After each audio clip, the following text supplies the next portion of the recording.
Hello, good morning training. आइए हम लोग इस क्लास में इलेक्ट्रीशियन फाउंडेशन कोर्स या इलेक्ट्रीशियन प्रिपरेशन कोर्स का ये क्लास नंबर 12 करेंगे। इससे पहले हम लोगों ने 11 क्लास कर चुके हैं, जिसमें डीसी जनरेटर और डीसी मोटर के बारे में बताया गया है। इस क्लास में हम लोग डीसी मोटर के पार्ट नंबर 5 पढ़ेंगे। इससे पहले हम लोग 4 पार्ट डीसी मोटर के कर चुके हैं। तो आइए देखते हैं हम लोग ने पिछले कक्षाओं में क्या क्या पढ़ लिया था। तो पिछले कक्षा में हम लोगों ने type of electrical characteristic of DC motor पढ़ लिए थे, यानी कि डीसी मोटरों का वैद्युत अभिलक्षण के प्रकार पढ़ लिए थे। कितने टाइप के उसके अभिलक्षण होते हैं, तो कई टाइप के अभिलक्षण उसमें होते हैं, वो सब हम लोग पिछले कक्षा में पढ़ चुके हैं, उसको जा करके देख सकते हैं।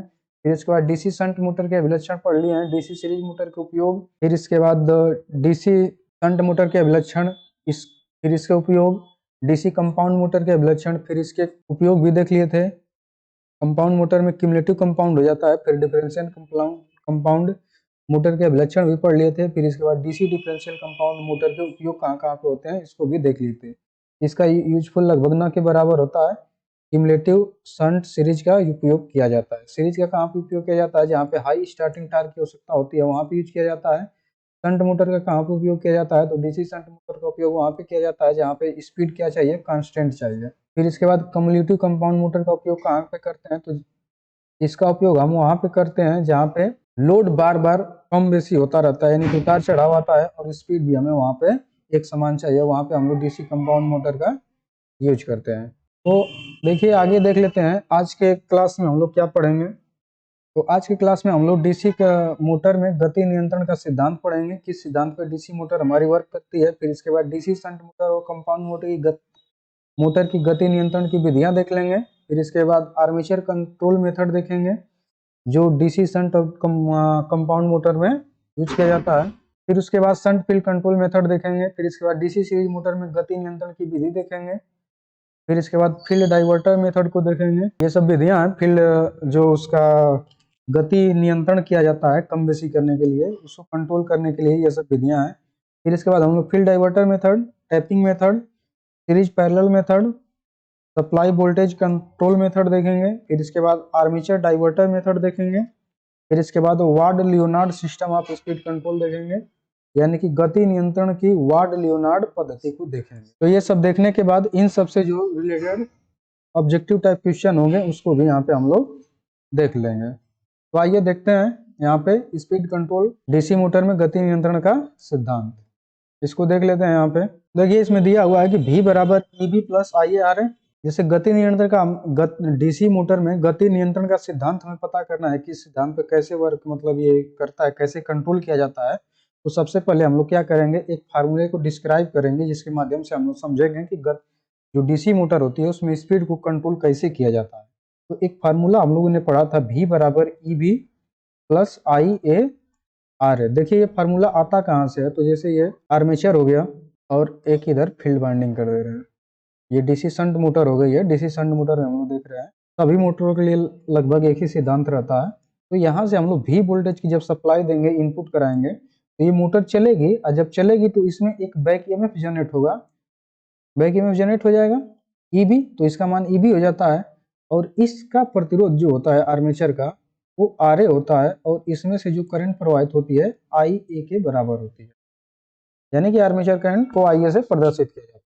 तो जब भी हम लोग यहाँ से जो वोल्टेज दे रहे हैं वो कुछ क्या कर रहा है, इस EB का विरोध कर रहा है, और प्लस कुछ इसमें ड्रॉप हो जा रहा है।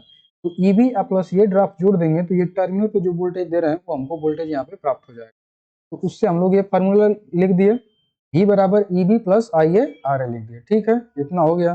अब हम लोग क्या करेंगे, EB बराबर निकाल देंगे, EB बराबर निकालेंगे, तो EB बराबर V माइनस IARA हो जाएगा, यानी कि इस वोल्टेज में से, इस टर्मिनल वोल्टेज में से जो इसमें ड्रॉप हो रहा है उसको कुछ घटा देंगे तो हमारा बैक ईएमएफ निकल जाएगा।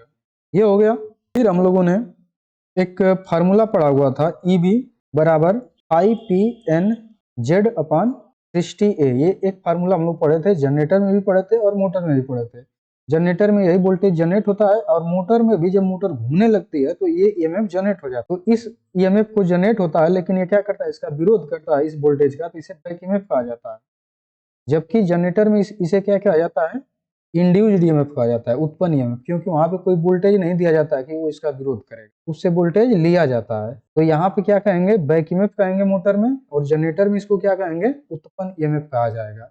और दोनों के लिए फॉर्मूला सेम रहेगा। इतना बात समझ में आई। फिर इसके बाद अब देखिए, जो ये ईबी है, ईबी किसके प्रोपोर्शनल हो जा रहा है, ईबी बराबर, यदि देखें, यदि कोई जनरेटर है या कोई मोटर है, जनरेटर की तो स्पीड कंट्रोल नहीं करना है, मोटर की करनी है, तो ये मोटर है, तो मोटर में जो पोल है, नंबर ऑफ पोलों की संख्या वो कांस्टेंट रहेगी, जेड जो उसमें चालकों की संख्या ये भी कांस्टेंट रहेगा, और ए समांतर पथों की संख्या भी कांस्टेंट रहेगा। उसमें समांतर पथों की संख्या बढ़ा घटा नहीं सकते हैं, क्योंकि एक बार बाइंडिंग जो कर दिए वो कर दिए। उसी तरीके से जेड जो कंडक्टरों की संख्या उसमें डाल दिए हुए हैं आर्मेचर में, अब उसको बढ़ा सकते हैं, नहीं बढ़ा सकते हैं।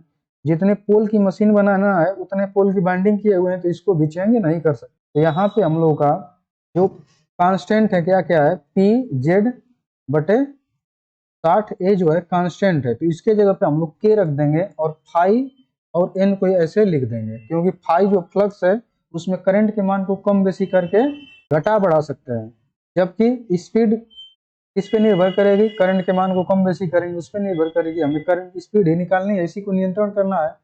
अब देखिए ये कांस्टेंट हो गए हैं, तो इसको क्या हम लोग लिख सकते हैं, ई बी प्रोपोर्शनल के को जब हटाएंगे तो प्रोपोर्शनल लग जाएगा, वहां पे फाई और एन आ जाएगा। अब हम लोग को स्पीड चाहिए, तो एन प्रोपोर्शनल क्या लिख सकते हैं, ई बी अपान फाई, फाई को इधर भेज देंगे तो बटे में आ जाएगा। अब इसके आगे भी हम लोग कुछ लिख सकते हैं, ई बी बटे फाई। अब ई बी की जगह पे क्या लिख सकते हैं, यहाँ पे देखिए इस समीकरण नंबर 1 से भी माइनस आई ए आर ए लिख सकते हैं ई बी की जगह पे, बटे में ये फाई की फाई लिख देंगे। तो हमारी स्पीड देखिए कंट्रोल कैसे कैसे हो गई, कैसे कैसे होगी, या तो इस सप्लाई वोल्टेज के मान को परिवर्तित करें। पहले यहाँ पे देखते हैं, इन प्रोपोर्शनल ई बी अपन फाई, ईबी यानी कि जो बैक ईएमएफ है इसके मान में परिवर्तन करेंगे तो स्पीड बढ़ जाएगी, यानी कि ईबी का मान बढ़ेगा तो स्पीड भी बढ़ेगी, ईबी का मान कम होगा तो स्पीड भी घटेगी। फिर इसके बाद ये फाई जो दिया हुआ है फ्लक्स, फ्लक्स का मान घटाएंगे, इसको घटाएंगे तो इसका स्पीड का मान क्या हो जाएगा, बढ़ जाएगा। क्यों, क्योंकि ये इनवर्सली प्रोपोर्शनल है, एन के इनवर्सली प्रोपोर्शनल है फाई, जब इसको कम करेंगे तो स्पीड बढ़ जाएगी। जब यहाँ पे स्पीड को बढ़ाएंगे, सॉरी फ्लक्स को बढ़ाएंगे तो स्पीड कम हो जाएगी। क्यों, क्योंकि इनवर्सली प्रोपोर्शनल है, इस वजह से जब इसको बढ़ा रहे हैं तो ये स्पीड कम हो जा रही है। फिर इसके बाद आगे देखिए, आगे है V minus I A R A, EB की जगह पे लिख दिया गया है। तो ये V जो है ये टर्मिनल वोल्टेज है, ये टर्मिनल वोल्टेज, तो इस टर्मिनल वोल्टेज के मान को कम या अधिक करेंगे तभी भी हमारी स्पीड क्या होगी, चेंज होगी, यानी कि बढ़ाएंगे तो स्पीड बढ़ेगी, घटाएंगे तो घटेगी। क्यों, डायरेक्टली प्रोपोर्शनल है। फिर इसके बाद माइनस दिया है आई ए आर ए, यानी कि आर्मेचर में जो प्रतिरोध है इसको मान बढ़ाएंगे तो करंट का मान कम हो जाएगा, तो ये इस पे भी निर्भर करता है, यानी कि वोल्टेज ड्रॉप ज्यादा होगा तो स्पीड क्या हो जाएगी, कम हो जाएगी। वोल्टेज ड्रॉप अधिक होगा तो इसमें से अधिक घटाना पड़ेगा तो स्पीड का मान कम हो जाएगा। वोल्टेज ड्रॉप कम होगा तो इसमें से कम घटाना पड़ेगा, स्पीड बढ़ जाएगी। अब देखिए ये फाई, फाई तो हम लोग यहाँ पे देख ही लिया है, फाई का मान बढ़ेगा तो स्पीड घटेगी, फाई का मान घटेगा तो स्पीड बढ़ेगी। क्यों, क्योंकि ये इनवर्सली प्रोपोर्शनल है। ये बात समझ में आई, कंसेप्ट क्लियर हुआ। तो ये जो देखिए ये जो फार्मूला है इसको एकदम याद करके रखेंगे, क्योंकि ये फार्मूला जितने भी डीसी मोटर हैं उसमें स्पीड कंट्रोल करने के लिए यूज किए जाएंगे, और ये बहुत ज़्यादा इंपॉर्टेंट फार्मूला है। N proportional E B upon five या प्रोपोर्शनल भी minus I A R A upon five. ठीक है, ये बात याद रहेगी। अब आगे देखिए, ये सिद्धांत है, मेन सिद्धांत यही है, इसको यदि नहीं समझेंगे तो आगे के जो भी स्पीड कंट्रोल करेंगे केवल उसको याद रट सकते हैं, समझ नहीं सकते हैं। आगे देखते हैं, देखिए ये डीसी शंट मोटर और कंपाउंड मोटर की गति नियंत्रण की विधियां हैं।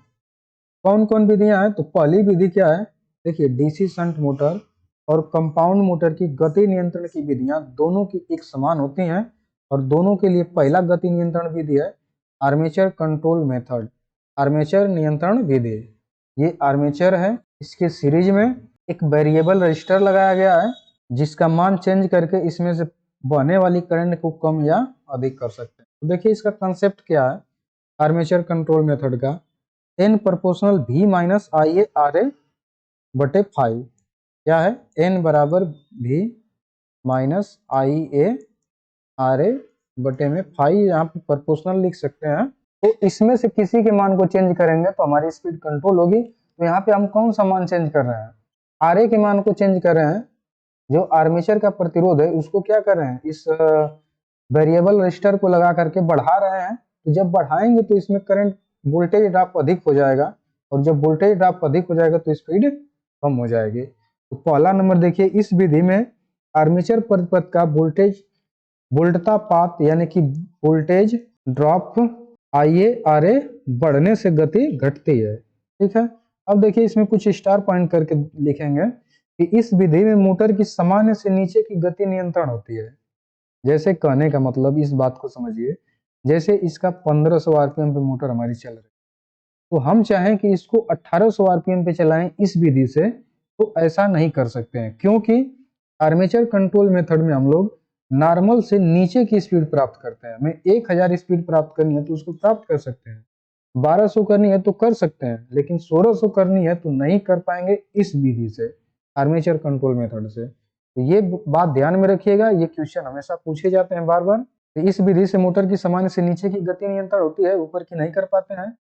अगला स्टार पॉइंट बना करके इस तरीके से लिखेंगे कि इस विधि से मोटर की सामान्य गति से ऊपर की गति प्राप्त नहीं होती है, सामान्य से ऊपर नहीं प्राप्त कर पाएंगे। फिर इसके बाद नियंत्रण प्रतिरोध में उच्च धारा निर्धारण के कारण शक्ति यानी उच्च होती है, जिससे मोटर की दक्षता कम हो जाती है। देखिए जो आर्मेचर करंट होती है ये फुल लोड करंट होती है लगभग, क्योंकि फील्ड में बहुत कम जाती है, 2 से 5% ही करंट जाती है। तो इतना ज्यादा जब कम करंट इसमें जाएगी तो इसमें कोई उस पर प्रभाव नहीं पड़ेगा, क्योंकि जितना ये लोड करंट आ रही है अधिकतर कौन सी किस में जाएगी, आर्मेचर में जाएगी। जब आर्मेचर में जाएगी तो यहाँ पे जो रजिस्टर लगाए हुए हैं वहां पे आई स्क्वायर आर बहुत ज्यादा लॉसेस होने लगेगा। तो यहाँ पे इस विधि में, आर्मेचर कंट्रोल विधि में पावर का लॉस ज्यादा अधिक होता है, जिससे होता क्या है कि जो मोटर की दक्षता होती है वो बहुत ज्यादा कम। तो ये इसकी हानियां हैं, आर्मेचर कंट्रोल मेथड की ये हानियां हैं। तो ये भी क्वेश्चन पूछा जाता है कि इनमें से आर्मेचर कंट्रोल की कौन सी हानियां हैं, तो कौन सी हानियां हैं, इसमें उच्च शक्ति लॉस होता है, ज्यादा पावर लॉस होता है। फिर अगला स्टार है, इस विधि में गति के अनुपात में ही मोटर की अशु शक्ति घट जाती है, यानी कि इसमें गति तो कम होती है। तो जैसे मान लीजिए 1500 आरपीएम है और इसका जो स्पीड है 1000 कर दिए कम करके, तो इसकी गति तो 1/3 कम हो गई, 1/3 कम हो गई। जब 1/3 कम हो जाएगी तो इसकी एचपी भी 1/3 कम हो जाएगी। जैसे 3 एचपी की है ये मोटर, 3 एचपी की मोटर है, तो ये जब 1000 आरपीएम पे चलेगी तो इसकी एचपी कितनी हो जाएगी, 2 एचपी केवल रह जाएगी, यानी कि इसकी क्षमता 2 एचपी के बराबर हो जाएगी। कहने का मतलब कि इसमें यदि स्पीड जिस अनुपात में घटाएंगे उसी अनुपात में एचपी रेटिंग भी उसकी घट जाती है। ये भी क्वेश्चन पूछे जाते हैं। अगला स्टार देखिए, इस विधि का उपयोग प्रिंटिंग मशीन, क्रेन्स, वेस्ट में प्रयुक्त यौगिक मोटरों और डीसी शंट मोटर के लिए जहां निम्न गति की अवधि कम होती है वहां पे इसका यूज करते हैं। तो ये भी पूछ लिया जाता है कि जहां पे निम्न गति की अवधि कम होती है वहां पे किस टाइप की कंट्रोल विधि यूज की जाती है, तो आर्मेचर कंट्रोल विधि का यूज करते हैं। और कहाँ कहाँ पे होती है, तो प्रिंटिंग मशीन, क्रेन्स, वेस्ट में ये सब विधि प्रयुक्त की जाती है। अगला देखिए स्टार पॉइंट, ये इसका लाभ है और ये बहुत बढ़िया क्वेश्चन है, ये पूछा भी जाता है। ये क्वेश्चन है, स्टार पॉइंट बना के लिख लेंगे। इस विधि से मोटर को स्टार्ट कर सकते हैं, यानी कि फील्ड कंट्रोल विधि से हम लोग क्या कर सकते हैं, मोटर को स्टार्ट भी कर सकते हैं। स्टार्टर की हमें नहीं आवश्यकता पड़ेगी यदि आर्मेचर कंट्रोल मेथड है तो। ठीक है, अब आगे हम लोग देखते हैं। आगे है shunt field control method. Shunt field control method में क्या करते हैं कि हम लोग शंट फील्ड को कंट्रोल करते हैं। जो शंट फील्ड वाइंडिंग करते हैं, ये शंट वाली फील्ड वाइंडिंग, इसमें आर्मेचर प्रतिरोध लगा करके इसमें करंट को कंट्रोल करते हैं। इसका स्पीड कंट्रोल करने के लिए हम लोग फार्मूला लगा देंगे, N EB, N proportional EB upon phi, जो हम लोग ये फार्मूला इंपॉर्टेंट में पहले ही पढ़ चुके हैं। तो यहाँ पे यदि फाई को किसी तरीके से कंट्रोल कर लेंगे तो हमारी स्पीड कंट्रोल हो जाएगी। तो अब करेंगे क्या, ये शंट जो बाइंडिंग है इसके सीरीज में एक प्रतिरोध, वेरिएबल प्रतिरोध जोड़ देंगे। अब इस प्रतिरोध को कम या अधिक करके इस फाई के मान को कम करेंगे। देखिए होगा क्या, जब इसमें वेरिएबल रजिस्टर है इसके मान को जब बढ़ाएंगे तो इसमें से जो करंट आ रही थी आई एफ या आई एस एच लिख देते हैं, शंट फील्ड हो जाएगा सीधा सीधा I S H, shunt current जो इसमें जा रही है वो जब क्या करेंगे, इसमें प्रतिरोध बढ़ाएंगे यहाँ पे सीरीज में, तो इसका मान कम होने लगेगा, और जब कम होगा तो इसमें से कम करंट प्रवाहित होगी। और ये बात हम लोग को मालूम है कि यदि कम करंट प्रवाहित होगी तो ये मैग्नेट भी कम बनाएगी। तो मैग्नेटिक फील्ड यानी कि फाई का मान कम हो गया यहाँ पे। तो जब ये फाई का मान कम हो जाएगा तो स्पीड क्या कर जाएगी, तुरंत बढ़ जाएगी। और कम करेंगे यानी कि वेरिएबल प्रतिरोध का मान और अधिक बढ़ाएंगे तो स्पीड और ज्यादा बढ़ जाएगी, क्योंकि यहाँ पे फाई का मान और कम हो जाएगा। तो जितना ये कम होगा उतना स्पीड इधर बढ़ती जाएगी। तो इस फार्मूले पे, इस कंसेप्ट पे हम लोग शंट फील्ड को कंट्रोल करके स्पीड को कंट्रोल करते हैं। इस कंट्रोल विधि से हम लोग केवल नॉर्मल स्पीड से उच्च स्पीड ही प्राप्त कर सकते हैं, नीचे की स्पीड नहीं प्राप्त कर सकते हैं। जैसे 1500 आरपीएम की ये मोटर है, तो यहाँ पे हमें 1600 आरपीएम चाहिए, तो हम 1600 यहाँ पे प्राप्त कर सकते हैं। लेकिन यही यदि हमको 1400 आरपीएम चाहिए तो हम 1400 नहीं कर सकते हैं। 2000 चाहिए कर सकते हैं इससे, लेकिन 1000 आरपीएम हम नहीं कर सकते हैं, क्योंकि इससे हम लोग नॉर्मल से ऊपर ही स्पीड कंट्रोल कर सकते हैं, नीचे नहीं कर सकते हैं। ऐसा क्यों? देखिए, ऐसा इसलिए क्योंकि शंट फील्ड जो है इसका कुछ प्रतिरोध होगा। इस शंट फील्ड के प्रतिरोध को हम कम नहीं कर सकते हैं, बढ़ा तो सकते हैं सीरीज में प्रतिरोध जोड़ के, लेकिन कम नहीं कर सकते। तो जब कम नहीं कर पाएंगे तो इसमें जो मैग्नेटिक फील्ड बन रही है वो स्ट्रांग तो बनेगी ही नहीं, क्योंकि करंट का मान जब बढ़ाएंगे तभी तो स्ट्रांग बनेगी, तब ना स्पीड कम होगी। तो ऐसा नहीं इसमें संभव होता है। तो ये भी इसमें एक नोट करने वाली पॉइंट है। तो यहाँ पे देखिए, इस विधि में क्षेत्र फ्लक्स को परिवर्तित कर मोटर की गति को नियंत्रित किया जाता है। क्षेत्र को परिवर्तित करके मोटर की गति को नियंत्रित किया जाता है। आर्मेचर में कोई छेड़छाड़ नहीं करना है, केवल शंट फील्ड में करना है। अब देखिए, अगला स्टार बना के इसको लिखेंगे। इस विधि से केवल उच्च गति अर्थात सामान्य से ऊपर की प्राप्त की जा सकती है। मतलब इस विधि से केवल उच्च गति अर्थात सामान्य से ऊपर की गति, यहाँ पे लिख लेंगे, गति प्राप्त की जा सकती है, जो शून्य भार से पूर्ण भार पर अस्थायी होगी। आगे स्टार पॉइंट देखिए, इस विधि में मोटर की सामान्य गति से न्यून गति प्राप्त नहीं कर सकते। न्यून गति नहीं प्राप्त कर सकते, उच्च गति प्राप्त करते थे, निम्न गति नहीं प्राप्त कर सकते हैं। जैसे 1500 आरपीएम से ये 1500 आरपीएम हो गया, उससे नीचे की गति हमें यदि 1000 आरपीएम चाहिए तो हम इसको प्राप्त नहीं कर सकते हैं। यही 2000 आरपीएम चाहिए तो हम इसको प्राप्त कर सकते हैं। बात समझ में आई? अब अगला स्टार में देखेंगे, इस विधि में क्षेत्र धारा कम होने के कारण हानि निम्न होती है। इसमें जो पावर लॉसेस होता है वो कम होता है। वही आर्मेचर कंट्रोल विधि में क्या होता था, पावर लॉसेस अधिक हो जाता है, क्योंकि इसमें अधिक करंट जाते हैं, इसमें कम करंट जाती है। जहां पे कम करंट जाएगी आई स्क्वायर आर लॉसेस कम होगा, और जहां पे अधिक जाएगी वहां पे पावर लॉसेस अधिक जाएगा। अगला स्टार पॉइंट में देखिए, इस विधि से मोटर को स्टार्ट होना संभव नहीं है। इस विधि से हम मोटर को स्टार्ट नहीं कर सकते हैं, क्योंकि यहाँ पे कोई प्रतिरोध नहीं लगा है। यदि स्टार्ट करने का प्रयास करेंगे तो इसमें हाई करंट प्रवाहित होगी इसके आर्मेचर सर्किट में, और आर्मेचर को जला देगी। अगला पॉइंट देखिए, इसमें मोटर की अश्व शक्ति लगभग स्थिर रहती है। इसमें अश्व शक्ति लगभग क्या होती है, स्थिर होती है, जबकि इसमें अश्व शक्ति उसी के अनुपात में कम होती जाती है। अगला पॉइंट देखिए, स्टार पॉइंट है। ये सब बहुत स्टार पॉइंट है, ये सब पूछे जाते हैं क्वेश्चन, इसको बढ़िया से समझ लेंगे। देखिए, इस विधि में निर्बल क्षेत्र के कारण अधिकतम गति पर न्यूनतम बला गुण प्राप्त होता है। इस विधि में निर्बल क्षेत्र के कारण अधिकतम गति पर न्यूनतम बला गुण प्राप्त होता है। यदि अधिकतम क्या करेंगे, गति बढ़ाएंगे तो उसका जो टार्क होगा, उसका टार्क का मान कम होगा, न कि पावर का। पावर तो बढ़ेगा, क्योंकि टी बराबर क्या होता है, ओमेगा टी होता है। तो ये ओमेगा का मान बढ़ा रहे हैं तो टी का मान कम में ना होगा, तभी तो पावर कांस्टेंट रहेगा। बात ये हुआ है यहाँ पे, तो ये होता है। फिर अगला पॉइंट देखिए, निर्बल क्षेत्र के साथ उच्च गति पर संचालन से कम्यूटेशन में कठिनाइयां उत्पन्न होती हैं यदि इंटरपोल का प्रयोग न किया जाए। देखिए, होता क्या है कि इसमें यदि हाई स्पीड प्राप्त करेंगे इसको लगा करके, तो कम्यूटेशन में थोड़ा कठिनाइयां आने लगेगी। होगा क्या कि जो कम्यूटेटर है और कार्बन ब्रश है उसमें थोड़ी स्पार्किंग आने लगेगी। तो इस कठिनाई को देखिए दूर करने के लिए हम लोग के पास उपाय भी है। हम लोग इंटरपोल लगा करके इसको कम कर सकते हैं। इंटरपोल का होता है तो इस तरीके से, यदि जो मेन पोल होते हैं, मेन पोल के बीच में एक छोटा सा जब पोल लगा देते हैं तो इसी को इंटरपोल कहते हैं। और इसके पोल शू पे, जो मेन पोल होता है उसके पोल शू पे जब हम लोग इस तरीके से बाइंडिंग कर देते हैं तो इसे हम लोग कंपनसेटिंग बाइंडिंग करते हैं। तो इंटरपोल इसको कंपनसेटिंग बाइंडिंग, ये चीज ध्यान में रहे। आगे है डीसी सीरीज मोटर में गति नियंत्रण की विधि।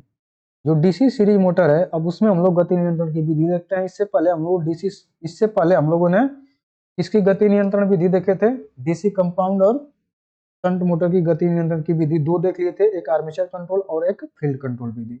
अब हम लोग डीसी सीरीज मोटर में गति नियंत्रण की विधि देखेंगे। इसमें पहली विधि क्या है, फील्ड डाइवर्टर मेथड, क्षेत्र अपवर्तक विधि। देखिए फील्ड को डाइवर्ट किया जा रहा है, यहाँ पे नाम से ही समझ में आ रहा है। तो जो सीरीज मोटर होती है उसमें क्या होता है, एक आर्मेचर होता है, एक फील्ड वाइंडिंग होती है। आर्मेचर को A1 A2 से दर्शाते हैं और फील्ड वाइंडिंग जो सीरीज फील्ड वाइंडिंग होती है उसको D2 D1 से दर्शाते हैं। इसी तरीके से यदि संट फील्ड होती है उसको E1 E2 से दर्शाते हैं। ये ध्यान रखेंगे क्योंकि ये भी क्वेश्चन पूछ लिया जाता है कि जो BIS सिंबल के अनुसार, यानी कि ब्यूरो ऑफ इंडियन स्टैंडर्ड के अनुसार सीरीज फील्ड वाइंडिंग को किससे दर्शाया जाता है, तो वो D1 D2 से दर्शाया जाता है। ये भी पूछे जाते हैं, तो इसको भी ध्यान में रखेंगे। तो देखिए इसमें कंट्रोल कैसे करना है, डाइवर्ट करना है। ये जो फील्ड वाइंडिंग है इसको कोई प्रतिरोध लगा करके हम लोग क्या करेंगे कि इसमें से जो करंट जा रही है इसको डाइवर्ट कर देंगे, इधर से जाने देंगे, इधर से नहीं जाने देंगे। जब इसमें नहीं जाएगा, कम करंट जाएगी, तो एक कम स्ट्रांग मैग्नेटिक फील्ड बनाएगा। और जब कम स्ट्रांग मैग्नेटिक फील्ड बनाएगा तो होगा क्या, अभी हम लोग फार्मूला क्या पढ़े थे, इन प्रोपोर्शनल EB अपॉन फाई पढ़े थे। फाई का मान यहाँ पे कम हो गया, स्पीड क्या कर जाएगी, बढ़। देखिए स्टार पॉइंट में क्या चीज है, इस विधि में क्षेत्र बाइंडिंग के समांतर में दो प्रतिरोध आपस में जुड़े होते हैं, सीरीज में यहाँ पे रहेगा, श्रेणी में रहेगा, श्रेणी लिख लेंगे, श्रेणी या सीरीज में इस तरीके से रहेगा, श्रेणी में जुड़े होते हैं। एक परिवर्ती प्रतिरोध जिसे डाइवर्टर, देखिए ये परिवर्ती प्रतिरोध है जिसे क्या कहा जा रहा है, डाइवर्टर या डाइवर्टर रजिस्टर के नाम से इसे जानेंगे। तथा दूसरा स्थिर प्रतिरोध RF होता है, ये फिक्स होता है।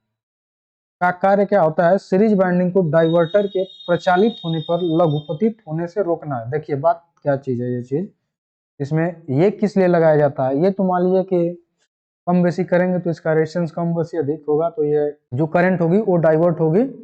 यदि प्रतिरोध कम करेंगे तो अधिक डाइवर्ट होगी, अधिक करेंगे थोड़ा कम। लेकिन इसका क्या कार्य है, तो इसका ये कार्य है कि यदि मान लीजिए इसको न्यूनतम पे रख दिए, यहाँ पे ला दिए, इसको यहाँ पे ऐसे शार्ट करा दिए, तो ये पूरा शार्ट हो जाएगा, तो ये पूरी सर्किट शार्ट हो जाएगी यदि ये नहीं रहेगा। तो ये सुरक्षा के दृष्टि से इसको क्या कर दिया जाता है, सीरीज में लगा दिया जाता है कि जो हमारी सीरीज फील्ड बाइंडिंग है वो शार्ट न हो, शार्ट होने से बचाने के लिए। यदि कोई तार इस तरीके से जोड़ देंगे तो सीरीज फील्ड बाइंडिंग हमारी शार्ट हो जाती है।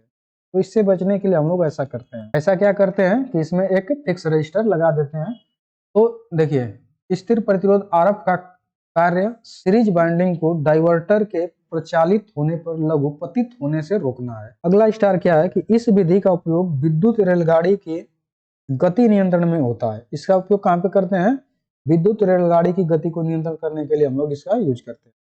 अगला स्टार पॉइंट यह है कि इस विधि से केवल सामान्य गति से उच्च गति प्राप्त कर सकते हैं। इसे क्या कर सकते हैं, सामान्य से उच्च, यानी कि 1500 RPM से 200 RPM हम 2000 RPM प्राप्त कर सकते हैं, 1000 RPM हम इससे नहीं प्राप्त कर सकते। ठीक है, इस विधि से। फिर अगला पॉइंट क्या है कि इस विधि में डाइवर्टर में शक्ति यानी अधिक होती है। यहाँ पे पावर लॉसेस अधिक होगा क्योंकि इसमें से करंट अधिक डाइवर्ट करेंगे, पावर लॉसेस भी अधिक होगा। ये इसका हानियां है यहाँ पे। अगला आप देख लेते हैं हम लोग विधि, डीसी सीरीज मोटर में गति नियंत्रण की विधि। अगली विधि क्या है, तो अगली विधि है फील्ड टैपिंग मेथड, यानी कि अंश निष्कासित क्षेत्र विधि, अंश निष्कासित क्षेत्र विधि। इसमें देखिए होगा क्या कि इस तरीके से ऐसे, ये आर्मेचर है, ये फील्ड वाइंडिंग है। जो फील्ड वाइंडिंग को जब ऐसे ऐसे बाइंडिंग करेंगे तो उसके बीच में से क्या करते रहेंगे, इस तरीके से ऐसे बाइंडिंग किए, फिर यहीं से एक टैपिंग निकाल देंगे, फिर इसको घुमा कर ले जाएंगे आगे इस तरीके से, फिर टैपिंग निकाल देंगे, फिर यहीं से निकालेंगे इस तरीके से, ऐसे टाइपिंग कर देते हैं, इस तरीके से टाइपिंग कर देते हैं जगह जगह पे, और इसको इस तरीके से लगाते हैं। तो होगा क्या कि यदि हमें स्पीड कंट्रोल करनी है तो एक फार्मूला हम लोग पढ़े हैं, n proportional EB upon phi. Phi के मान को कंट्रोल करेंगे, फाई के मान को कंट्रोल कैसे करेंगे, यहाँ पे कम टर्न पे लेकर जाएंगे तो इसमें से कम फ्लक्स बनने लगेगा, और जब कम फ्लक्स बनेगा तो स्पीड बढ़ जाएगी, जब फ्लक्स अधिक बनाएंगे स्पीड घट जाएगी। तो टाइपिंग करेंगे इस तरीके से, इसको यहाँ पे लगाएंगे, एक बार यहाँ पे लगाएंगे, जब यहाँ पे लगाएंगे तो केवल इतने ही फील्ड में से करंट जाएगी इस तरीके से, तो इतना एक कमजोर मैग्नेटिक फील्ड बनेगा। जब यहाँ पे लगाएंगे तो थोड़ा सा अधिक बन जाएगा, जब यहाँ पे लगा देंगे तो और अधिक बन जाएगा, तो स्पीड और ज्यादा कम हो जाएगी। तो स्पीड बढ़ाने के लिए हम लोग यहाँ पे टैपिंग को लगाए रहेंगे तो स्पीड अधिकतम प्राप्त होगी। फिर यहाँ पे जब लगाएंगे तो स्पीड कुछ कम हो जाएगी, इसको हटा देंगे पूरा तो स्पीड और ज्यादा कम होगी। तो इस तरीके से हम लोग टैपिंग विधि से सीरीज मोटर का स्पीड कंट्रोल करते हैं। इस विधि का उपयोग कहाँ पे किया जाता है? देखिए इसका उपयोग कहाँ कहाँ पे किया जाता है, तो फूड मिक्सचर में कर लेते हैं हम लोग, जो मिक्सर ग्राइंडर वंडर वगैरह आते हैं उसमें इस विधि का यूज हम लोग करते हैं। तो देखिए यहाँ पे हम लोग देख लेते हैं स्टार पॉइंट क्या है इसमें। इस विधि से मोटर की सामान्य गति से ऊपर की गति प्राप्त की जा सकती है। सामान्य से ऊपर की प्राप्त कर सकते हैं, नीचे की नहीं प्राप्त कर सकते। ये बात को ध्यान में रखेंगे, ये क्वेश्चन सब पूछे जाते हैं। अगला स्टार पॉइंट क्या है कि इस विधि का प्रयोग इलेक्ट्रिक ट्रेक्शन वर्क में किया जाता है। ट्रेक्शन मतलब कि जो ट्रेन उन वगैरह चलती है, हैवी वर्क होता है ट्रेक्शन वाला, वहां पे इसका उपयोग किया जाता है इस विधि का। फिर इसके बाद फूड मिक्सचर में करते हैं, पंखों में भी हम लोग इसका यूज करते हैं। तो ये हो गया हम लोगों का फील्ड टाइपिंग मेथड। अब अगला मेथड हम लोग देखते हैं सीरीज पैरेलल मेथड, श्रेणी समांतर विधि को देखते हैं। तो देखिए श्रेणी समांतर विधि में होता क्या है कि इसमें दो वाइंडिंग इस तरीके से अलग अलग टर्मिनल होते हैं, उसको सीरीज में एक बार जोड़ते हैं, समांतर में एक बार जोड़ते हैं। तो जैसे जैसे सीरीज में जोड़ेंगे तो इसमें से करंट गुजरेगी, ऐसे कर देंगे तो दोनों में से करंट गुजरेगी आधे आधे डिवाइड होकर के। तो जब आधे आधे डिवाइड हो जाएगी तो फ्लक्स भी कमजोर बन जाएगा, और जब दोनों में से एक समान करंट गुजरेंगे तो हैवी बन जाएगा। तो इस समय क्या होगा, स्पीड जो होगी घट के मिलेगी, क्योंकि ये फार्मूला लगाएंगे n proportional EB upon phi का मान कम करेंगे स्पीड बढ़ जाएगी, फाई का मान जब बढ़ा देंगे स्पीड घट जाएगी। तो इसमें फाई का मान क्या होगा, इसमें फाई का मान बढ़ जा रहा है स्पीड घट जाएगी, इसमें फाई का मान कम हो रहा है स्पीड बढ़ जाएगी। तो इस विधि का उपयोग कहाँ पे करते हैं, देखिए इस विधि का प्रयोग प्राय पंखा के मोटरों की स्पीड को नियंत्रण करने में किया जाता है। कहाँ पे करते हैं, जो पंखे होते हैं उसकी स्पीड को कंट्रोल करने के लिए हम लोग इस विधि का यूज, सीरीज पैरेलल मेथड का। आगे देख लेते हैं। और इस विधि का वैसे उपयोग देखें तो ट्रैक्शन वर्क में भी किया जाता है, ट्रेन उनकी गति को वो करने के लिए, कम बेसी करने के लिए। आगे देखते हैं अगली विधि। अगली विधि है सप्लाई वोल्टेज कंट्रोल मेथड, आपूर्ति वोल्टेज नियंत्रण विधि। तो देखिए इस विधि का उपयोग भी हम लोग इस फार्मूले से देख सकते हैं, बराबर नहीं n proportional EB upon phi, या एक और फार्मूला हम लोग शुरू में पढ़े थे V माइनस IA RA बटे में फाई। यहाँ पे करेंगे क्या कि वोल्टेज को कंट्रोल कर लेंगे। ये सप्लाई वोल्टेज यहाँ पे दे रहे हैं तो यहीं पे एक रियोस्टेट लगा दे रहे हैं, यानी कि वेरिएबल रजिस्टर लगा दे रहे हैं। यहाँ पे क्या करेंगे, वोल्टेज को ड्रॉप करवाएंगे इसमें, तो ये टर्मिनल पे जो वोल्टेज मिलेगा इस मोटर के वो कम मिलेगा। तो जब कम मिलेगा तो स्पीड कंट्रोल हो जाएगी, और जब इसको कम कर देंगे तो वोल्टेज पूरा मिलने लगेगी, स्पीड बढ़ के मिलेगी। ये कंट्रोल मेथड हो गया, सप्लाई वोल्टेज कंट्रोल मेथड। ये सप्लाई कंट्रोल मेथड का हम लोग DC series, DC compound, DC shunt motor में भी यूज कर सकते हैं। अगला मेथड देखिए आर्मेचर डाइवर्टर मेथड। ये डीसी शंट मोटर में, सॉरी डीसी सीरीज मोटर में दिखाया गया है, किया जाता है। तो डीसी सीरीज मोटर में जो ये विधि है कंट्रोल करने की, ये आर्मेचर डाइवर्टर विधि है। ये आर्मेचर है, आर्मेचर के पैरेलल में एक डाइवर्टर लगा दी है। डाइवर्टर देखिए कुछ होता नहीं है, सिंपली वो हमारा जो रियोस्टेट होता है वही है, वेरिएबल रजिस्टर होता है। इसको जब शंट में लगा देते हैं तो होता क्या है कि इसमें से जो करंट जाती है, कुछ तो करंट इसमें से जाती है, कुछ इधर चली जाती है, तो डाइवर्ट हो जाती है। जब ये डाइवर्ट हो जाती है तो हमारी स्पीड जो होती है n प्रोपोर्शनल EB अपान फाई या V माइनस IA RA अपान फाई के अनुसार कन्वर्ट बदल जाती है। तो ये हम लोग आर्मेचर डाइवर्टर विधि से मोटर की स्पीड को कंट्रोल कर रहे हैं। यहाँ पे देखिए इसमें होगा क्या कि जब यहाँ पे जो यहाँ से करंट आ रही है, कुछ करंट इधर बढ़ गई, कुछ करंट इधर बढ़ गई। यदि इधर अधिक बटा देंगे तो इधर कम करंट आएगी, तो जब कम यहाँ पे करंट आएगी IA, इसमें ड्रॉप कम हो जाएगा, ड्रॉप कम हो जाएगा तो स्पीड बढ़ जाएगी। अब वही क्या करेंगे, इधर से कम करंट गुजरने देंगे तो यहाँ पे ड्रॉप अधिक होने लगेगा, क्योंकि पूरी की पूरी करंट इसी में से जा रही है। जब इसमें से जाएगी तो यहाँ पे हमारी स्पीड हो जाएगी घट जाएगी। जब ये बढ़ेगा तो ये घटेगी, ये घटेगी तो ये बढ़ेगा, क्योंकि ये माइनस में है तो इनवर्सली प्रोपोर्शनल होता है। ध्यान दें n proportional V minus IA RA बटे में ये फाई है। यदि माइनस है तो माइनस के इधर वाला कोई चेंज होता है, कम होता है, और ये फाई कम होता है, तब दोनों स्पीड मतलब उस समय बढ़ेगी, क्योंकि ये भी इनवर्सली प्रोपोर्शनल है और ये भी इनवर्सली प्रोपोर्शनल, क्योंकि ये माइनस में है। लेकिन ये माइनस में नहीं है, ये जैसे जैसे बढ़ेगा ये भी वैसे वैसे स्पीड भी बढ़ेगी, जैसे जैसे भी कम होगा स्पीड भी कम। तो सारा खेल मतलब जो भी है इसी फार्मूले पे है स्पीड कंट्रोल का, तो इसको हमेशा याद रखेंगे। आगे देखते हैं। आगे देखिए हम लोग की विधि ये है, इससे बहुत सारे क्वेश्चन पूछे जाते हैं। तो ये ward Leonard system of speed control है, गति नियंत्रण की वार्ड लियोनार्ड प्रणाली है या पद्धति है। इस पद्धति में होता क्या है, देखिए ये मोटर है, इसकी स्पीड को कंट्रोल करना है। यहाँ पे लिखा गया है कंट्रोल्ड डीसी मोटर, इसकी स्पीड को कंट्रोल करना है। उसका ये आर्मेचर है, ये शंट फील्ड वाइंडिंग है। उसी तरीके से ये जो है डीसी जनरेटर का आर्मेचर है और ये शंट फील्ड वाइंडिंग है उस आर्मेचर के। ये जो है 3 फेज का इंडक्शन मोटर है, वो है जो कपलिंग के द्वारा इस जनरेटर को चलाया जा रहा है। अब क्या करेंगे, इस कपलिंग के द्वारा इस मोटर से 3 फेज सप्लाई दे करके 3 फेज इंडक्शन मोटर से इसको जब चलाएंगे, तो जब घुमाएंगे तो ये जनरेटर क्या करेगा, डीसी वोल्टेज जनरेट करेगा। इसके फील्ड को अलग से एक डीसी सप्लाई दी गई है यहाँ। अब होगा क्या ये कि यहाँ पे हमें जितना इसकी स्पीड चाहिए उतना वोल्टेज देंगे, उतनी स्पीड चाहिए, क्योंकि एक फार्मूला पढ़े हैं n प्रोपोर्शनल EB अपान फाई फिर proportional V minus IA RA बटे में फाई। अब इस V को कंट्रोल कर देंगे किसके माध्यम से, इस जनरेटर के माध्यम। हमें चाहिए 200 वोल्टेज, जनरेटर से 200 वोल्टेज लेंगे। कैसे लेंगे, तो इस फील्ड रियोस्टेट को कंट्रोल करके इसके वोल्टेज को कंट्रोल करेंगे, क्योंकि यहाँ पे फील्ड में जो करंट जा रही है उसको कम करेंगे, वोल्टेज कम हो जाएगा। करंट बढ़ा देंगे, वोल्टेज बढ़ जाएगा।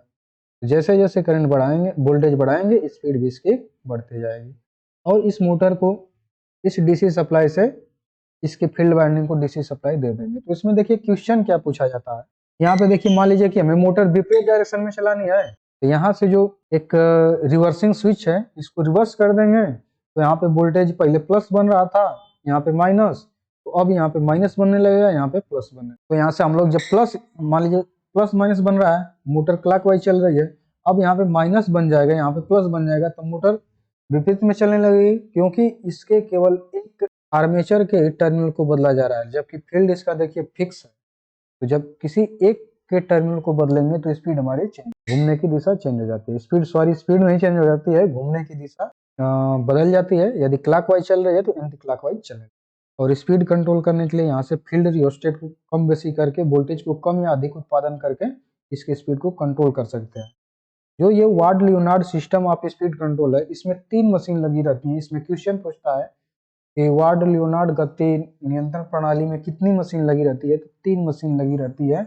एक जो होती है कंट्रोल मशीन को कंट्रोल करने के लिए, कंट्रोल्ड मशीन है, मतलब डीसी मोटर जो है इसको कंट्रोल किया गया स्पीड को, एक ये हो गई, एक डीसी जनरेटर हो गया, एक 3 फेज इंडक्शन मोटर होता है। ठीक, ये सब बात समझ में आई। अब देखिए इससे संबंधित हम लोग आगे क्वेश्चन देख सकते हैं। यहाँ पे देखिए ध्यान से, जब देखिए पहले इसको थोड़ा और समझिए। ये डीसी सप्लाई अलग से इसको दी जा रही है, दोनों के फील्ड को, जनरेटर के और मोटर के फील्ड को, और एसी सप्लाई यहाँ पे दी जा रही है इस 3 फेज इंडक्शन मोटर को। अब ये मोटर चलेगा तो ये प्राइम मूवर का काम करेगा और इस जनरेटर को क्या करेगा, चलाने लगेगा, घुमाने लगेगा। जब घुमाएगा तो जनरेटर जनरेट करेगा डीसी सप्लाई और दिया जा रहा है। तो यदि देखा जाए इसमें तो कितने टाइप के इसमें सप्लाई दी जा रही है। एक अलग से डीसी सप्लाई, एक जनरेटर जनरेट कर रहा है डीसी सप्लाई, एक 3 फेज सप्लाई जनरेट हो रही है। तो ये भी आने वाले एग्जामों में क्वेश्चन पूछे भी जा सकते हैं। तो अब आगे देखिए इस विधि के क्या क्या लाभ है। तो इस विधि के लाभ क्या क्या है, इस विधि से शून्य गति से सामान्य गति तथा सामान्य गति से 2 गुनी गति प्राप्त की जा सकती है। कितना, शून्य से सामान्य गति, मतलब जितना उसके स्पीड है, यदि 1500 आरपीएम है तो 1500, और 2 गुनी गति यानी कि 3000 आरपीएम तक प्राप्त कर सकते हैं। यदि 1500 पे चल रही है मोटर नॉर्मली पे, तो उसको 3000 आरपीएम तक हम लोग प्राप्त कर सकते हैं। और इधर शून्य गति भी प्राप्त कर सकते। शून्य करने का मतलब शून्य गति से कोई काम ही नहीं होगा, शून्य से अधिक, जैसे 100 आरपीएम 200 आरपीएम इस तरीके। दूसरा देखिए इसका लाभ क्या है, डीसी मोटर की घूर्णन की दिशा को जनरेटर के फील्ड को उल्टा करके परिवर्तित किया जा सकता है, फील्ड को उल्टा करके परिवर्तित, ये इसका लाभ एक हो गया। फिर अगला लाभ क्या है, नियंत्रित डीसी मोटर की गति लोड से स्वतंत्र होती है, ये भी इसका लाभ है। देखिए इसमें दोष क्या है, तो दोष ये है कि इस विधि में 3 मशीनों के प्रचालन के कारण प्रारंभिक मूल्य उच्च हो जाता है। प्रारंभिक मूल्य क्या हो जाता है, उच्च हो जाता है, हाई हो जाता है, और संपूर्ण दक्षता कम हो जाती है, दक्षता भी कम हो जाती है। इसके लागत भी बहुत अधिक आती है, क्योंकि एक मशीन की कंट्रोल करनी है स्पीड, 3 मशीन लगाना पड़ रहा है, तो इसमें इसकी लागत भी क्या हो जाती है, थोड़े बढ़ जाती है, थोड़ी क्या बहुत बढ़ जाती है। अब देखिए इसका उपयोग कहाँ किया जाता है, कहाँ कहाँ पे, तो उपयोग इनका कहाँ किया जाता है, तो कोयले की खानों में इसका उपयोग करते हैं। स्टील रोलिंग मिल में किया जाता है। कहाँ किया जाता है, स्टील रोलिंग मिल में किया जाता है, पेपर मिल में किया जाता है, और अन्य जगहों पे भी इसका यूज करते हैं। तो ये वार्ड लियोनार्ड गति नियंत्रण विधि के लाभ, दोष और उपयोग हो गए। अब आगे हम लोग देखते हैं कुछ ऑब्जेक्टिव क्वेश्चन जो अभी हम लोगों ने जो भी थ्योरेटिकल थ्योरी पढ़े हैं कॉन्सेप्ट के साथ, उससे रिलेटेड हम लोग यहाँ पे ऑब्जेक्टिव क्वेश्चन देखेंगे और देखेंगे कि हम लोगों ने जो थ्योरी पढ़ा उससे हम लोग कितना सीख पाए और कितना हमें क्वेश्चन आ रहा है। तो आप लोग कमेंट में बता सकते हैं कि आप लोग को कितना क्वेश्चन सही सही आ रहा था। तो देखिए क्वेश्चन है, what is the name of the speed control method of DC motor. DC motor की गति नियंत्रण की विधि का नाम बताना है। ये जो विधि है दिखाया गया, ये कौन सी विधि दिखाई गई है? ऑप्शन देखिए, फील्ड डाइवर्टर विधि, फील्ड टैपिंग विधि। ये फील्ड यहाँ पे कुछ किया गया है? नहीं कुछ किया गया है, तो ये तो दोनों ऑप्शन गलत हो गए। वोल्टेज कंट्रोल विधि, वोल्टेज यहाँ पे दे रहे हैं, इसको कंट्रोल कोई कर रहे हैं यहाँ से, ये भी नहीं है। आर्मेचर डाइवर्टर मेथड, तो ये आर्मेचर है, आर्मेचर के समांतर में डाइवर्ट किया जा रहा है करंट, तो ये आर्मेचर डाइवर्टर मेथड है, तो इसका सही ऑप्शन डी हो जाएगा। अगला क्वेश्चन है, which formula is use to calculate the speed of DC motor. DC motor की गति की गणना करने के लिए किस सूत्र का उपयोग करते हैं? किस सूत्र का उपयोग करते हैं? देखिए अभी अभी हम पहले इसको पढ़ाए थे कि जो n प्रोपोर्शनल होता है EB upon phi proportional V minus IA बटे में फाई होता है। तो इसमें से कौन सा फॉर्मूला मैच कर रहा है? EB अपन फाई, तो इसका सही ऑप्शन ए हो जाएगा। अगला क्वेश्चन क्या है कि which speed control method of DC series motor is used for electric train. DC series motor के किस गति नियंत्रण विधि का उपयोग इलेक्ट्रिक ट्रेन के लिए किया जाता है? तो किसका उपयोग किया जाता है? अभी हम लोग इसको पढ़े हुए हैं, तो क्या है? Field diverter method, field tapping method, फिर इसके आगे देखिए सी ऑप्शन है आर्मेचर डाइवर्टर मेथड और डी ऑप्शन है सप्लाई वोल्टेज कंट्रोल मेथड। तो इसमें से बताना है कौन सा मेथड हम लोग यूज करते हैं। तो इसमें से सही ऑप्शन हम लोग का हो जाएगा field diverter method, A option इसका सही हो जाएगा। अगला क्वेश्चन देख लेते हैं। अगला क्वेश्चन है, what is the effect if A 4 point starter resistance is cut off during running. क्या प्रभाव पड़ेगा अगर चलने के दौरान 4 पॉइंट स्टार्टर में प्रतिरोध कट ऑफ हो जाए? यदि मोटर चल रही है उस समय 4 पॉइंट स्टार्टर का प्रतिरोध कट ऑफ हो जाएगा तो मोटर बंद हो जाएगी। इसका सही ऑप्शन क्या हो जाएगा? मोटर स्टॉप्ड, मोटर बंद हो जाएगी। अगला क्वेश्चन देख लेते हैं। क्वेश्चन है कि which speed control method is applied to obtain both below normal and above normal speed in DC motor. ये देखिए एक इकलौती विधि है जिससे हम लोग सामान्य से ऊपर और सामान्य से नीचे दोनों गतियां प्राप्त कर सकते हैं। इस विधि को आप बता सकते हैं डीसी मोटर में सामान्य से ऊपर और नीचे दोनों गति को प्राप्त करने के लिए किस गति नियंत्रण विधि का लागू किया जाता है, उपयोग किया जाता है? किसका उपयोग किया जाता है? तो ये क्षेत्र नियंत्रण विधि नहीं है, इससे नहीं हम लोग कर सकते हैं क्योंकि इससे ऊपर की गति हम प्राप्त कर सकते हैं, नीचे की गति से नहीं प्राप्त कर सकते हैं। आर्मेचर कंट्रोल मेथड से हम लोग नीचे की गति प्राप्त कर सकते हैं, ये भी नहीं है। टैप द फील्ड से हम लोग ऊपर की गति प्राप्त कर सकते हैं, नीचे की नहीं। ये वार्ड लियोनार्ड स्पीड कंट्रोल इकलौती विधि है जो नॉर्मल से ऊपर यानी 1500 से ऊपर 1500 से नीचे प्राप्त कर सकते हैं। सही ऑप्शन डी हो जाएगा। अगला क्वेश्चन देख लेते हैं। विच type of speed control of DC series motor. DC श्रृंखला मोटर का गति नियंत्रण विधि का किस प्रकार का, ये किस टाइप का बता। देखिए ये सीरीज फील्ड वाइंडिंग है, यहाँ पे 1 2 फील्ड वाइंडिंग है, ये आर्मेचर है, दोनों देखेंगे तो पैरेलल यानी समांतर में जुड़ी हुई हैं। तो यहाँ पे समांतर शब्द किस में आ रहा है? फील्ड पैरेलल मेथड, तो ए ऑप्शन इसका सही हो जाएगा। फील्ड पैरेलल मेथड यानी क्षेत्र समांतर विधि, क्षेत्र समांतर विधि है, सही ऑप्शन ए हो जाएगा। अगला क्वेश्चन देख लेते हैं। अगला क्वेश्चन है, which type of DC motor is suitable for shearing machine. कर्तनी मशीन के लिए कौन सी प्रकार की डीसी मोटर प्रयुक्त की जाती है शेयरिंग के लिए, शेयरिंग मशीन के लिए बताना है। तो देखिए ऑप्शन है शंट मोटर और बी ऑप्शन है सीरीज मोटर और सी ऑप्शन है क्यूमुलेटिव कंपाउंड मोटर और डी ऑप्शन है विभेदक यौगिक मोटर। तो देखिए यहाँ पे कर्तनी मशीन, शेयरिंग मशीन को चलाना है, उसके लिए हम लोग क्यूमुलेटिव कंपाउंड मोटर का ही यूज करेंगे। किसका यूज करेंगे? Cumulative compound motor. अगला क्वेश्चन देख लेते हैं, सी ऑप्शन इसका सही है। अगला क्वेश्चन है कि विच type of DC motor is used for sudden application of heavy load. भारी भार के अचानक भारित करने के लिए किस प्रकार की डीसी मोटर का उपयोग करते हैं? तो हम लोग वहां पे किसका यूज करेंगे? क्यूमुलेटिव कंपाउंड मोटर का ही यूज करेंगे, क्योंकि वहां पे यदि सीरीज मोटर का यूज करेंगे तो हमें अचानक लोड देना है, पहले नहीं देना है। पहले नहीं दिया रहेंगे तो ये हैवी स्पीड पे चलने लगेगी जो अपने को नुकसान पहुंचा सकती है, तो उससे बचने के लिए हम लोग क्या करेंगे, क्यूमुलेटिव कंपाउंड मोटर का वहां पे यूज करेंगे। यही सब कैरेक्टरिस्टिक होती हैं कि किस मोटर को कहाँ पे यूज करना है। जब तक उसकी कैरेक्टरिस्टिक नहीं पढ़े रहेंगे आप उसका यूज नहीं कर सकते हैं। तो पिछले कक्षा में हम लोग कैरेक्टरिस्टिक को पढ़े हुए थे, वहां पे जाके आप देख सकते हैं। पिछली कक्षा में प्ले लिस्ट में सारी वीडियो पढ़ी हैं, वहां पे जाके देखिए, सब बढ़िया से समझ में आ जाएगा। अगला क्वेश्चन देखते हैं।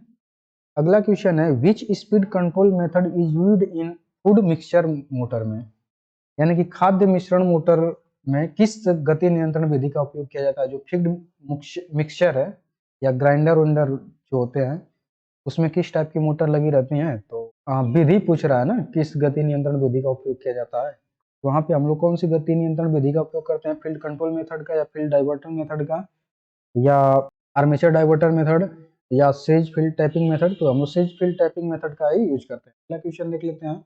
अगला क्वेश्चन है, which speed control system provides a smooth variation of speed from 0 to above normal. कौन सी गति नियंत्रण प्रणाली शून्य से सामान्य से अधिक गति को एक आसान बदलाव प्रदान करती है। तो हम लोग इसका अभी पढ़े भी हैं, क्वेश्चन भी था, वार्ड लियोनार्ड सिस्टम कंट्रोल में विधि का हम लोग यूज करते हैं।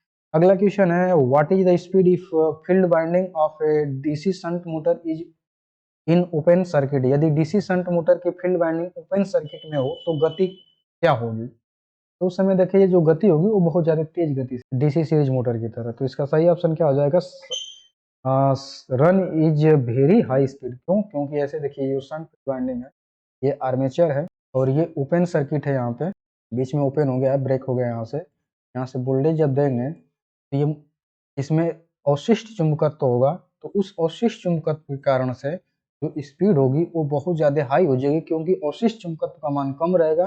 तो फ्लक्स जब कम होगी, बहुत ज्यादा कम रहेगी, तो स्पीड बहुत ज्यादा अधिक बढ़ जाएगी। ये कम, ये अधिक। तो ये खुली है तो इसमें अवशिष्ट चुंबकत्व है, इसमें नहीं, सॉरी इसमें नहीं, इसके फील्ड में अवशिष्ट चुंबकत्व है। तो ये थोड़ा सा चुंबकत्व इसको लिंक करेगा और एक टार्क प्रदान करेगा, मोटर तेजी के साथ चलने लगेगी। तो इसका सही ऑप्शन हो जाएगा run in very high speed. अगला क्वेश्चन देखते हैं। देखिए आज के लिए इतना ही क्वेश्चन था। अब देखिए नेक्स्ट क्लास में जो अगली वीडियो होगी उसमें हम लोग डीसी मोटर के लिए दोष निवारक चार्ट को पढ़ेंगे। क्या क्या उसमें दोष आ सकते हैं, कैसे वो सॉल्व होगा दोष, उसको देखेंगे। फिर इसके बाद डीसी मशीन के लिए अनुरक्षण प्रक्रिया यानी मेंटेनेंस प्रोसीजर क्या होता है, कैसे कैसे उसको मेंटेनेंस किया जाता है। रूटीन ऑपरेशन क्या होता है, नियमित प्रचालन क्या होता है, डेली मेंटेनेंस क्या होता है, इसको देखेंगे। साप्ताहिक अनुरक्षण क्या होता है, मानसिक अनुरक्षण में क्या क्या हम लोग करते हैं, और वार्षिक अनुरक्षण यानी कि हाफ ईयरली मेंटेनेंस में क्या क्या किया जाता है। फिर इसके बाद वार्षिक अनुरक्षण जो होता है उसमें हम लोग क्या करते हैं, इसको देखेंगे। फिर अनुरक्षण क्या कार्ड क्या होता है, मेंटेनेंस कार्ड कैसा होता है, कैसे उस पर भरा जाता है, कैसे लिखा जाता है, इसको देखेंगे। फिर इसके बाद मोटर सर्विस कार्ड क्या होता है, मोटर जैसे खराब हो जाती है तो उस पर क्या क्या शब्द लिखना पड़ता है, क्या क्या एंट्रियां उसमें भरनी होती हैं, कैसा कार्ड बनाया जाता है, इसको देखेंगे। फिर इसके बाद AC to DC drive control को देखेंगे, एसी से डीसी ड्राइव को नियंत्रण किया जाता है वो देखेंगे। डीसी डीसी ड्राइव कंट्रोल यानी कि चॉपर सर्किट देखेंगे, चॉपर सर्किट से कैसे मोटर को कंट्रोल किया जाता है स्पीड, ये चीज देखेंगे। फिर इन सबसे रिलेटेड कुछ ऑब्जेक्टिव टाइप क्वेश्चन को यहाँ पे हम लोग हल करेंगे, जैसे कि पिछले कक्षाओं में हम लोगों ने हल किया हुआ है। तो ये आज के लिए इतना ही, और इससे पहले की वीडियो आप देख लें तो इससे आने वाली जो भी आगे की वीडियो हो बढ़िया से समझ में आए। तो आज के लिए धन्यवाद।